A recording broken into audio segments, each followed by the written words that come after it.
Gamers today often complain that there's very few new IPs released. Worried about a potential failure, devs prefer the safety of established IP, sequels, and remasters.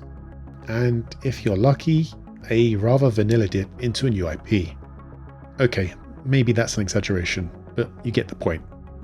But what if a game could give you the perfect template to release a new IP? What would that look like, and where would that game be a decade later? Well, strap in agent, we're diving into Crackdown to see how the game came out of nowhere to launch a trilogy, and how the promising property fizzled out. The year is 2007. A man in a turtleneck launched a phone, Rihanna invited us, and Master Chief was finishing the fight. Well, sort of. But that last one is more relevant than the others, and I'll touch on why later. Crackdown released on the Xbox 360 early in 2007, and was developed by Real Time Worlds, a studio owned and run by David Jones, who had previously created Lemmings and Grand Theft Auto. Yes, you heard that right, a Scot, well, a team of them, is responsible for GTA. Jones's GTA fingerprint can be clearly seen in Crackdown.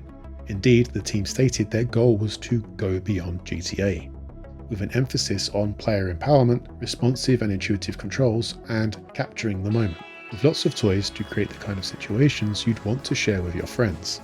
This emphasis on player moments as opposed to story or cutscenes does create some fun possibilities. The superpowered agent doesn't hurt either. Gameplay wise, the game is a third-person shooter in a sandbox, with that player freedom at its core. You can literally walk up to the toughest bosses right from the get-go, though that probably won't end well for you. Whilst the city is wide open to the player, it's not particularly large, especially compared to the likes of San Andreas, a natural point of comparison, or GTA 4, which would release a year later. That said, the city and the game are much more geared towards verticality. Whilst not unheard of at the time, this verticality and focus on a platform-style gameplay was quite novel for a game of its type, and added a lot more space to Pacific City, with the player required to look up more than any of the GTA games or similar city-based open-world games. Assassin's Creed would release later in the year, and finesse the free-running and vertical exploration, but it lacked the sheer superhuman leaps and scale of verticality Crackdown offered, and whilst rewarding, it just doesn't feel quite as fun as leaping from building to building firing rocket-propelled grenades. In many ways though, the freedom leaves the game feeling a bit lost in terms of identity. Weapons play a key part in the game, but the gunplay, whilst not terrible, is also uninspiring. I suspect the lock-on system was designed specifically for those explosive trick shots while jumping, rather than for any kind of finesse. Similarly, cars are presented as important, with the player character initially spawning in a garage and given access to 3 different vehicles with different strengths. Though honestly, the actual driving experience is quite unsatisfying, and made me long to go back to GTA 4. That said, once you're out of the agency garage, cars quickly lose any real appeal anyway. The map is too small to really necessitate driving for the most part, and with so many collectibles and objectives on top of buildings, you're encouraged to move around on foot. This is probably the strongest gameplay theme, the almost platforming style gameplay built around collecting various orbs, with a degree of problem solving and route planning thrown in. The game does a good job here, and whilst the controls aren't as refined as modern games, they're perfectly serviceable. It's also just plain fun to explore and to try and reach the next orb, get your dopamine hit, and then scan the skyline to plan your route to the next. And it's a good thing this is so satisfying, because the game feels far more comfortable in this mode than it does doing anything else. The kingpins represent a challenge, but they're all resolved in the same way. Early on, you'll have great fun living out a power fantasy as you easily tank small arms fire and shoot, punch or throw anyone who looks at you funny. With stronger kingpins and gang bosses, you'll find yourself capped by the firepower and health of your enemies, but the fundamental kick the front door in approach rarely changes. You can occasionally save yourself some fighting by swimming to a back route or using a tall building to get to the high ground, but for a game with so much freedom in movement and progression, there's very little freedom in the way you deal with your objectives. It's a missed opportunity, with many of the gang leaders and kingpins having background stories that in better games would provide hints at ways to infiltrate their inner circle, or at least their compound, and offer you an alternative to kicking in the front door. Unfortunately, these backstories end up confined to flavor text. And that's kind of sad really, because it's quite clear that at least some amount of thought has been put into the world. And the leading members are all given decent backstories as introductions that highlight their role and impact on the difficulty of taking down their kingpin. The corruption and less than entirely innocent motivations of the agency and its peacekeepers are also themes that are hinted at but never really explored. But honestly, that's all okay. Whilst I wish they'd used the bare bones that were present to create a bit of variety in missions, it's entirely fine for a game to step back from story and to focus on the moments, which is what they stated as their goal. The game eschews the story-focused games of the time we're gaining, and instead gives you the objectives and lets you loose in a sandbox where you'll likely spend more of your time running around with a dumb grin on your face than you will thinking about character motivations. And the huge number of collectibles and races thrown into the sandbox give the collectible addicts among us more than enough to be getting on with for 20 to 30 hours or so, on top of the 10 hours it'll take you to work your way through the story. That's not bad going, although if you're not into the open world exploration and collecting, you're going to feel shortchanged. Whilst we're in this realm, the visuals are obviously dated, but like many stylized games, they hold up better than you'd expect. The sound design, however, was one of the consistent points of criticism on release, and time has only really made the weaknesses in this area more apparent. But I will say I enjoyed some of the NPC voice lines during combat. That GTA sense of humour is still very much present in this game. To sum up, the game is simple, dumb even, but very, very fun. Even more than a decade later, jumping back into the game was tons of fun, and it's hard not to have a smile on your face when you're performing acts that would make Captain America look like a couch potato, all whilst carrying a car above your head or firing rockets into a crowd. Hell, even dying can be quite amusing. Jumping up blind over a ledge or a building and eating 3 rockets to the face is somehow funny rather than frustrating. The only times I found myself truly frustrated were usually from thinking too much, either about an approach or a route to an orb or objective. Okay, so the game's legacy. It's important to note that the game was always intended to be a long-running franchise, and that this was the peak of the console wars, with the 360 giving Microsoft a real foothold in the market against Sony. Whilst the Halo franchise had been a huge win, the original trilogy was coming to its conclusion, sort of, and Bungie were heading back to independence. Besides, with Sony's substantial catalogue, Halo, Gears and Fable kind of needed reinforcements.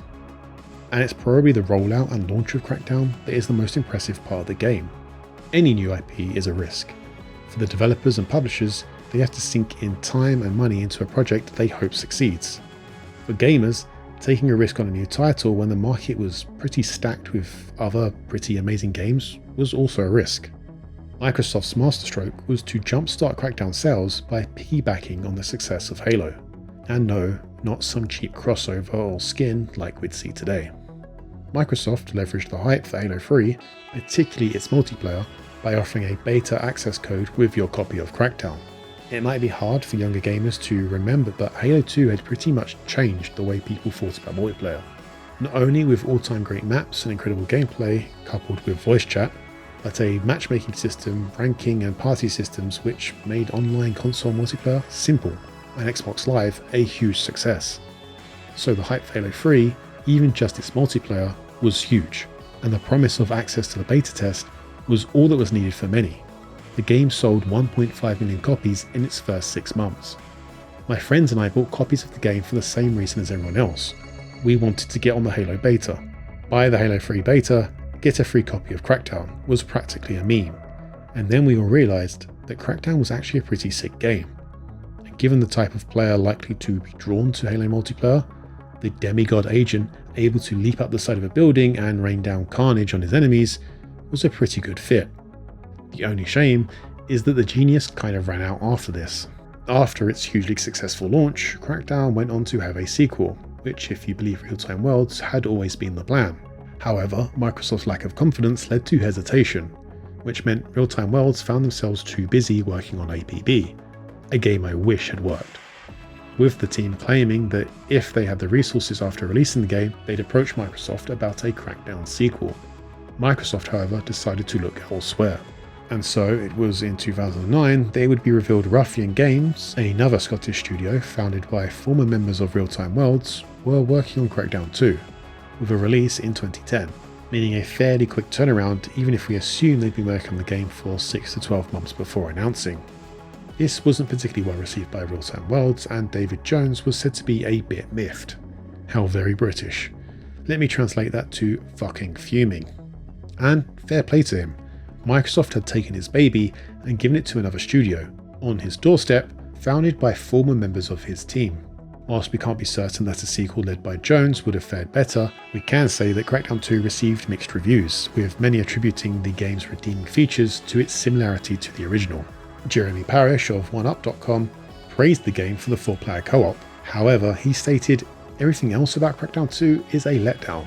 The best parts are those lifted straight from the first game, while all the new additions are annoying at best, infuriating at worst.